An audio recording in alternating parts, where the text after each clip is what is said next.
Before all the hurt feelings that happened through COVID, Kody's relationship with his older children, a lot of them were really, really good. Christine left and all that changed. How is Robyn this delusional? Oh, she's not. She's a professional liar. I mean, she's a lying liar who lies, and that's the end of it. That's basically all I came here to say. She's not delusional. She's just manipulating everyone, and shockingly, there are still people who are eating it up. Seriously, how is anyone still buying this? Exactly, she's not delusional in the slightest. Kody tells her everything, even when it's totally inappropriate to do so. Robyn knows exactly what happened with the family. She just happens to be pretending otherwise because admitting her part in it would require her to take responsibility, and that's not her style. Let's talk about the one thing that drives me absolutely insane about Kody, and by extension, Robyn, because she validates this mess, his complete and utter refusal to take any responsibility for how he screwed up his relationships with his own kids. Robyn, remember your rules during coronavirus? Yeah, those rules actively tore the family apart. So, seriously, how does she even remotely think that this has nothing to do with Christine leaving? Spoiler, it has everything to do with it. And of course, Robyn is still dividing the family in real time. Take that little moment at Christmas Eve when Meri asked, "Should I invite everyone over?" Robyn immediately cuts in before Kody can say a word and says, "That would be scary without a conversation." So, yeah, she basically just said, "No, don't invite them." Then, of course, Kody wonders why no one is showing up at his house. Maybe because Robyn scared them off. Maybe because she was literally isolating herself from the rest of the family. But yeah, sure, keep pretending it's all just a big mystery.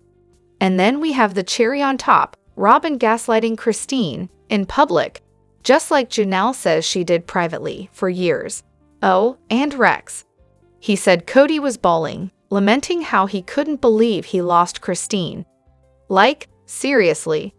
If Kody ever wakes up and takes a hard, honest look at his life, he'll realize that Robyn planted the seeds of his own misery.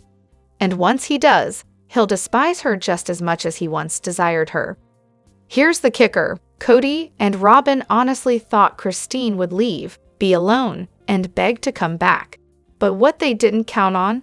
The kids, those odd kids, had been watching the way Kody and Robyn treated them, and their mom, for years. Surprise, surprise, they weren't going to stand for that. I honestly believe Robyn always wanted to live polygamy the way her mom did, super isolated. Maybe a few holidays with the big family, but no actual interaction with the other wives. That's why she kept her distance from the OG3. She didn't want help with daycare. She didn't want Friday night dinners. And Kody, oh, he indulged her because, let's face it, he loves her and would do anything to keep her happy. But here's the truth. Robyn is deliberately playing dumb. She wants that plausible deniability. She wants to be able to point fingers at everyone else while she stays above the fray. Once the Browns moved to Flagstaff and the family split up, Kody just gave up on maintaining any real relationships with his kids. Kody's not known for his honesty, so I bet he told Robyn, "Oh yeah, things are great with the boys." Yeah, sure they were great for Kody, who had everything he wanted and needed, with zero effort. So, Robyn was completely blindsided when the OG13 kids decided their relationship with Christine was way more fulfilling than any relationship with Kody. And honestly, who can blame them? You get back the same energy you put in, and Kody, well, he hasn't exactly been earning any points. We've got so much to dive into today, so let's not waste any time. Let's jump straight into it. Hey everyone, what's up? It's Elena here, and welcome back to my channel Reality Nexus X. Robyn, just the queen of hospitality. Why didn't she invite Meri into her home? Well, let's break it down. Not only did the sister wives pay for Robyn's house, but she can't even be bothered to offer them a cup of coffee. Seriously, the audacity. She's the worst, and that's saying a lot in this circus of a family. We need to get to the bottom of this hole. Why is nobody allowed inside? Mystery this season. I mean, how are you going to host Christmas if you can't even let anyone step foot inside your house? Sure, she can hide the hoard for a day or two, but there's no way she's going to put in the effort every time someone wants to pop by. I'll never forget that shot from last season, the one of her house at night, where the entire bottom floor was just stacked with boxes. Pure chaos. Last night, I paused when they showed the outside again, and guess what? There's even more junk visible through the windows. That's the real treasure I'm focused on every time Robyn's on screen. Meanwhile, Robyn's all distraught over the family falling apart. Honey, that family has been apart for years. What exactly are you mourning? How often did you all hang out together? It's almost laughable. Like Kody saying he wants 50/50 custody. Yeah, based on the past several years of zero evidence, we can all see how that's going. But the real kicker, Robyn refuses to let us see the inside of her house. Classic. It's almost like she's hiding something. Shocking, right? Oh, and don't even get me started on how she made Meri freeze outside, just steps away from a warm house. I bet Meri showed up with no coat because she expected to be let in. You could tell Robyn had already made her decision. Notice how she answers the door in her coat, all prepared to shut things down. Nice touch, Robyn. And where was Kody? We know he was home. His coat was inside. He was wearing the same coat when he met Christine at the restaurant. And of course, he was rocking that leather jacket during his little fight with Janelle. We all know he thinks that jacket makes him look so cool, so there's no way he was sporting a different one. Classic Kody. Robyn is 100% hiding how much she's spending of their shared money. While the others are living frugally, Janelle in a part-time RV, Meri in a tiny apartment, Robyn's over there in her fancy house, probably with all sorts of fancy furniture, flat screens, and whatever else she can buy to make her life perfect. Meanwhile, the other wives are barely scraping by.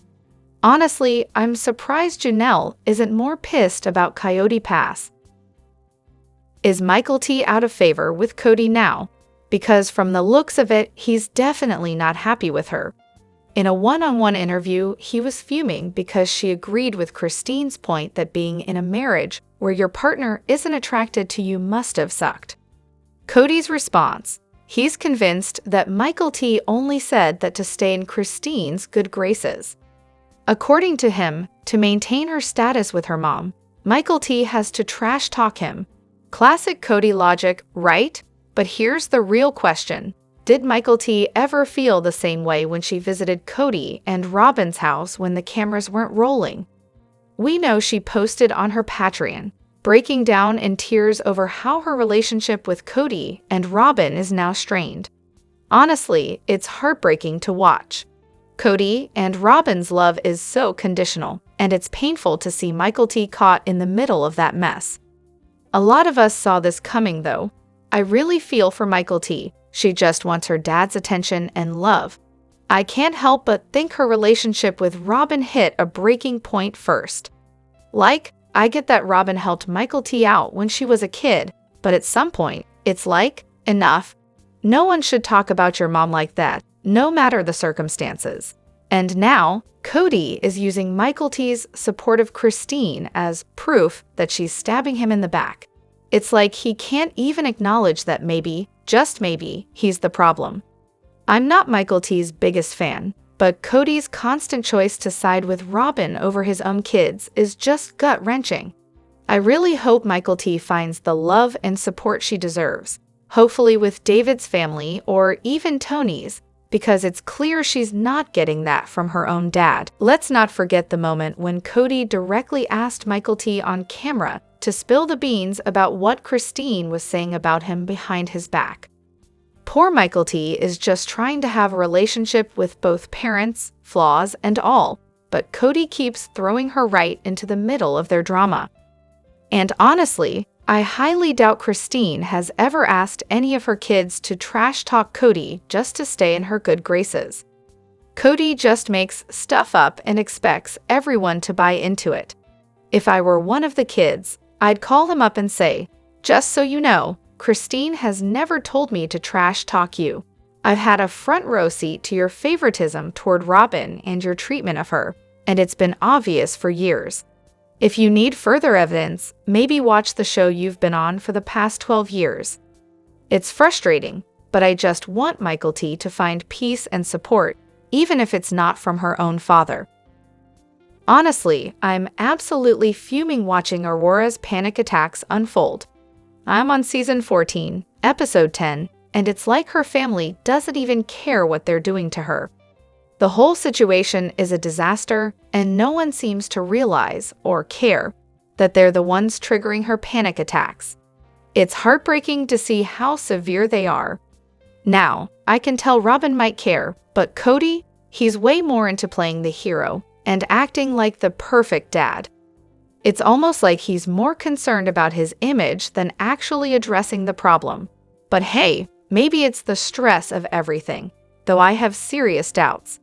I just hope by now she's gotten some peace, is in a better situation, and has found ways to manage her anxiety.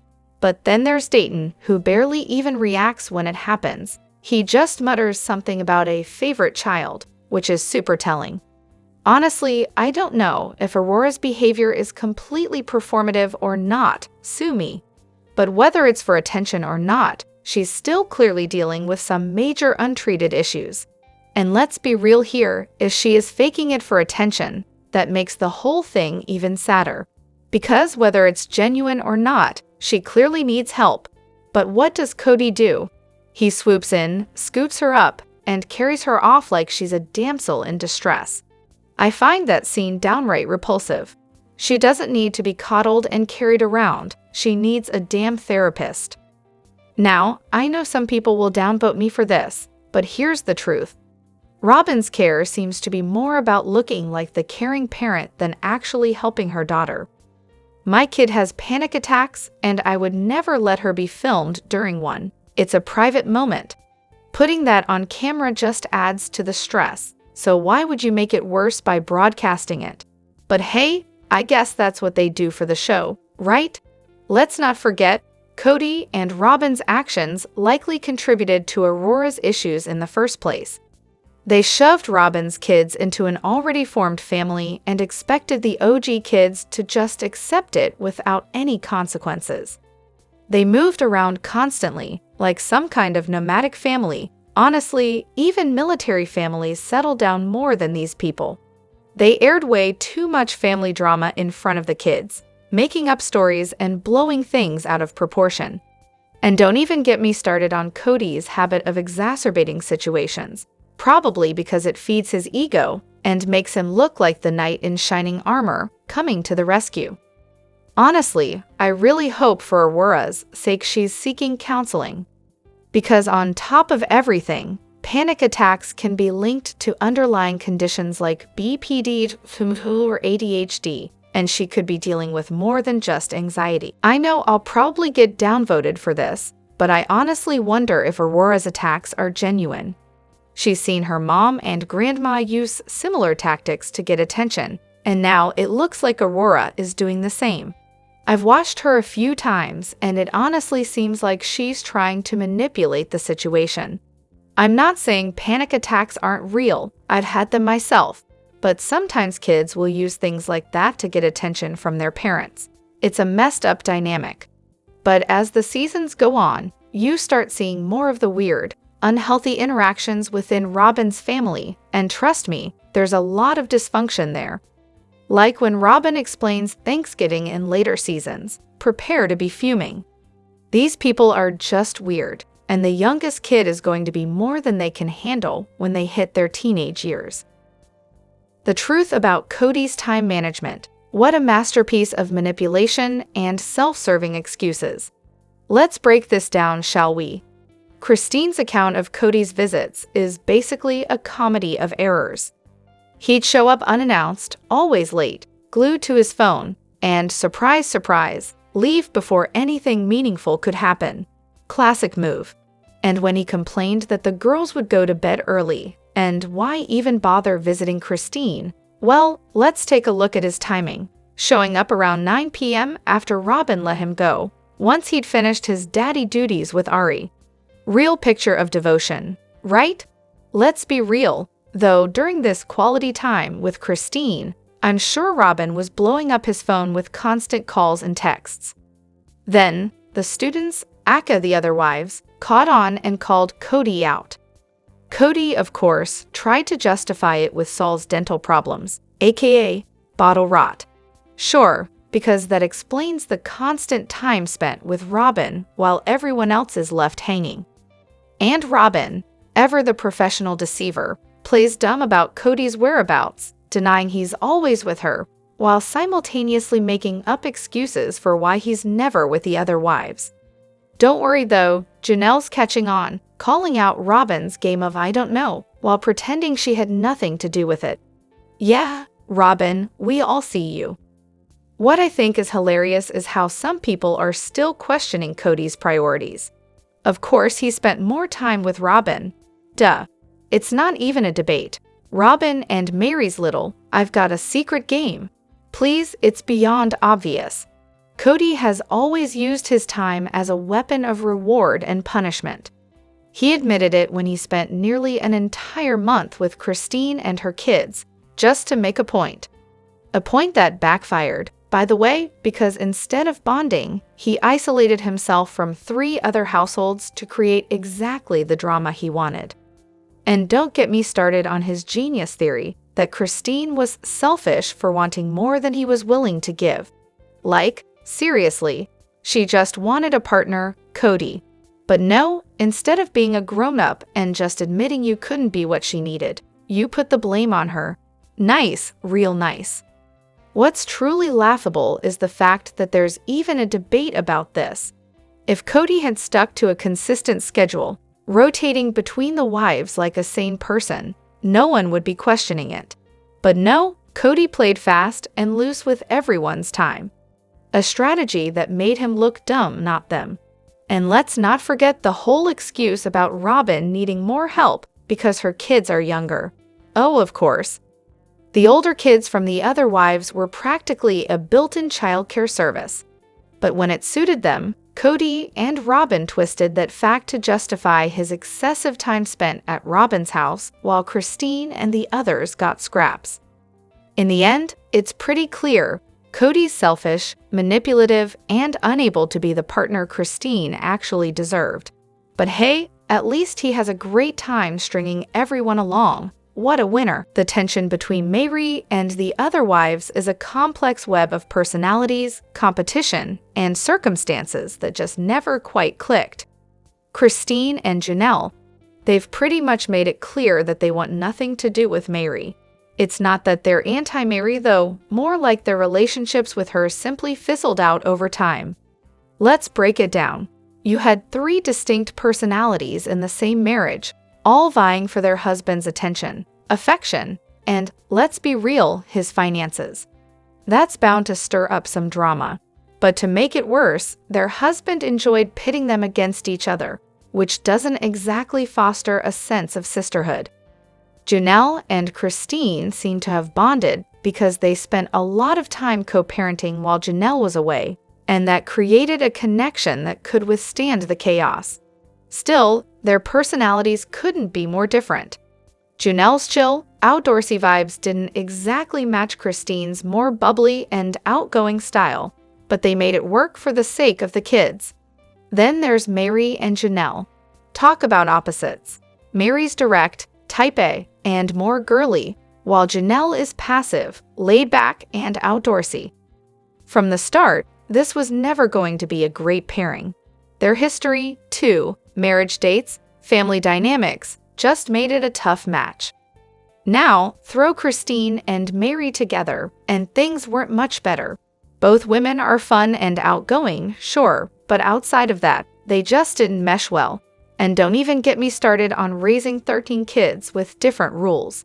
That's like throwing gasoline on an already out-of-control fire. And let's talk about Meri's position as the head wife before Robyn came along. That's a huge shift in power dynamics, and it comes with a hefty dose of resentment, some of it justified, some of it not. So yeah, there's a lot of undercurrent tension that's hard to ignore. On top of that, Meri had just one child, while Christine and Janelle seemed to have kids every other year. That kind of constant comparison must have been tough for Meri, especially since she wanted more kids, but it just didn't happen. It's hard not to feel a little left out when your desires are constantly out of reach and there's really nothing you can do about it. So, it's not necessarily that they hate Meri, but more like the relationships just ran their course. It's complicated, but that's how it played out. Let me know what you think in the comments. Don't forget to hit that like button and subscribe to my channel. I'll see you in the next video. Take care and much love to you all.